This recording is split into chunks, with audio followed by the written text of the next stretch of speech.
नमस्कार सभी कर्मचारियों और पेंशनर्स का एक बार फिर से हार्दिक स्वागत है। देश भर के 1 करोड़ से ज़्यादा कर्मचारियों और पेंशनर्स के लिए 7वें पे कमीशन से 5 बड़ी खबरें निकल के सामने आ रही है।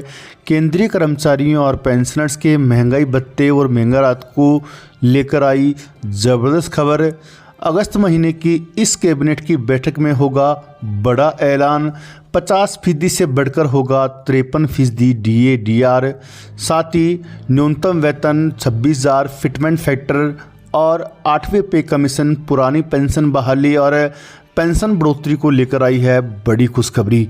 यदि जानकारी पसंद आई तो वीडियो को लाइक कीजिएगा। चैनल पे पहली बार आई हैं तो प्लीज़ चैनल को सब्सक्राइब कीजिएगा, क्योंकि आपसे जुड़े तमाम तरह के महत्वपूर्ण आदेश वीडियो और इन्फॉर्मेशन हम यहाँ पर लाते रहते हैं। दोस्तों, वीडियो को लाइक करना बिल्कुल ना भूलें, आपका एक लाइक हमें मोटिवेट करता है। केंद्रीय कर्मचारियों का लंबा इंतज़ार अब ख़त्म हो गया है। जुलाई 2024 से लागू होने वाले महंगाई भत्ते की तस्वीर साफ हो गई है। AICPI इंडेक्स के जून 2024 के आंकड़े जारी करने के बाद कर्मचारियों और पेंशनर्स में खुशी की लहर दिखाई दे रही है। 7वें वेतन आयोग के तहत सैलरी लेने वाले केंद्रीय कर्मचारियों और पेंशनर्स को इसका सीधा फायदा मिलेगा। जनवरी 2024 से महंगाई भत्ता 50% मिल रहा है, लेकिन इसे शून्य नहीं किया गया है। जुलाई से भी आगे इसी तरह महंगाई भत्ता काउंट किया जाता रहेगा। AICPI इंडेक्स में 1.5 अंक की उछाल देखने को मिला है। इससे महंगाई भत्ते के स्कोर में भी अच्छा उछाल देखने को मिला है। जनवरी से जून 2024 के बीच आए AICPI इंडेक्स के नंबर से यह तय हो गया है कि जुलाई 2024 से कर्मचारियों और पेंशनर्स को कितना महंगाई भत्ता और महंगाई राहत मिलेगा। फाइनेंस नंबर जारी हो चुके हैं। जून AICPI इंडेक्स में 1.5 अंक का उछाल देखने को मिला है। मई में ये 139.9 अंक पर था, जो अब बढ़कर 141.4 पर पहुंच गया है।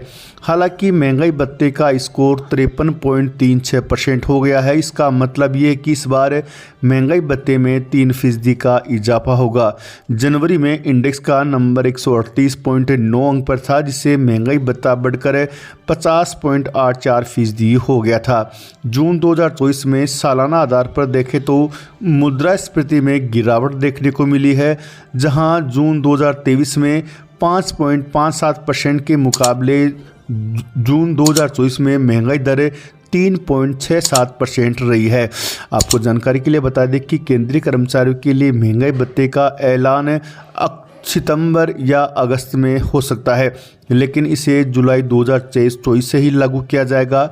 20 के महीनों का भुगतान बकाया डीए एरियर के तौर पे होगा। 7वें केंद्रीय वेतन आयोग के मुताबिक फिलहाल कर्मचारी और पेंशनर्स के डीए और डीआर की दर 50% है। वहीं आपको जानकारी के लिए बता दें कि अगली बड़ी खबर की बात कर लें तो केंद्रीय कर्मचारियों और पेंशनर्स की लंबे समय से चली आ रही मांग पर सरकार ने इनकार कर दिया है। कर्मचारी और पेंशनर्स की मांग थी कि कोरोना काल में रोके गए बकाया डीए एरियर का एक मुश्त भुगतान किया जाए। उस पर सरकार की तरफ से कर्मचारियों और पेंशनर्स को बड़ा झटका लगा है। सरकार ने साफ इनकार कर दिया कि वह 18 महीनों के बकाया डीए एरियर को जारी नहीं करेगी। 1 करोड़ से ज़्यादा केंद्र सरकार के कर्मचारियों और पेंशन भोगियों को केंद्र सरकार ने तगड़ा झटका दे दिया है। कोरोना काल महामारी के समय सरकारी कर्मचारियों का 18 महीनों का डीए एरियर रोका गया था। अब उसका एरियर मिलने की उम्मीदें आखिरकार खत्म हो गई है। वित्त राज्य मंत्री पंकज चौधरी ने मंगलवार को राज्यसभा में साफ कर दिया कि जो 18 महीनों का डीए और डीआर रोका गया था, उसका एरियर कर्मचारियों और पेंशनर्स को भुगतान नहीं किया जाएगा। बता दें कि केंद्रीय कर्मचारी संगठन के द्वारा 18 महीने के बकाया डीए एरियर के लिए प्रधानमंत्री नरेंद्र मोदी को लेटर लिखा था और मांग की गई थी कि सरकार कर्मचारियों और पेंशनर्स का कोरोना काल में रोका गया डीए और डीआर एक मुश्त जारी करे।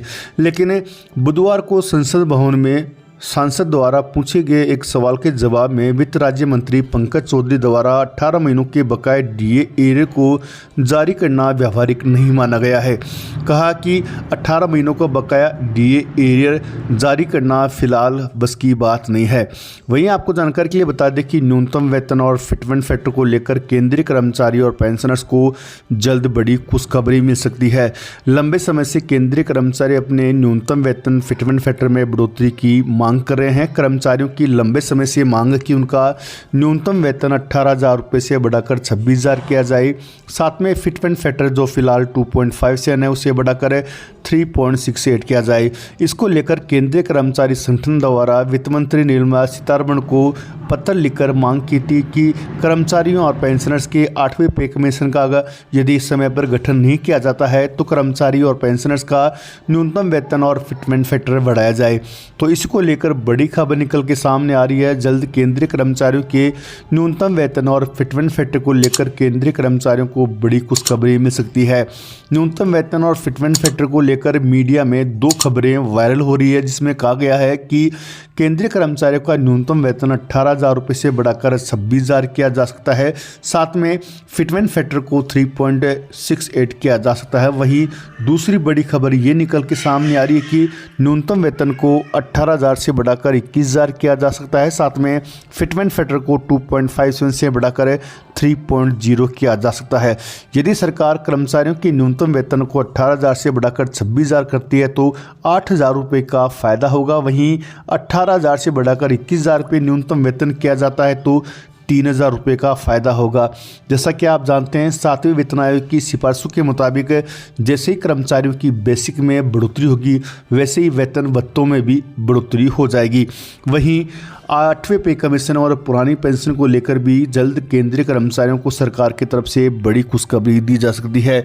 लंबे समय से कर्मचारी पुरानी पेंशन बहाली की मांग कर रहे हैं और इस मांग को लेकर केंद्र सरकार के द्वारा एक कमेटी का गठन किया गया था, जिस कमेटी का कार्यकाल अब जल्द पूरा होने वाला है। और सूत्रों के मुताबिक कमेटी ने तकरीबन अपनी रिपोर्ट पूरी तरह से तैयार कर ली है और जल्द केंद्र सरकार को अपनी रिपोर्ट सौंपने वाली है। उसके बाद में केंद्रीय कैबिनेट के द्वारा पुरानी पेंशन को लेकर बड़ा फैसला लिया जा सकता है। संभावना ये जताई जा रही है कि केंद्र सरकार एनपीएस में ही सुधार करके उसे फिर से लागू कर सकती है, लेकिन केंद्रीय कर्मचारी संगठनों की मांग है कि उन्हें ओपीएस से कम कुछ भी मंजूर नहीं है। वहीं 8वें पे कमीशन को लेकर भी बड़ी खबर निकल के सामने आ रही है। सरकार 8वें पे कमीशन गठन करने के मूड में नहीं है। सरकार सैलरी और पेंशन वृद्धि के लिए एक्रोड फार्मूला लाने की तैयारी की जा रही है, जिसमें सैलरी और पेंशन हर साल बढ़ाई जाएगी। वहीं कर्मचारी संगठन द्वारा मांग की जा रही है कि 1 जनवरी 2026 से 8वां पे कमीशन लागू किया जाए और इसके लिए जल्द से जल्द एक कमेटी का गठन कर 8वें पे कमीशन कमेटी का गठन किया जाए। लेकिन सरकार के द्वारा संसद में 8वें पे कमीशन को लेकर अभी विचार नहीं किया जा रहा, ये जवाब दिया गया है।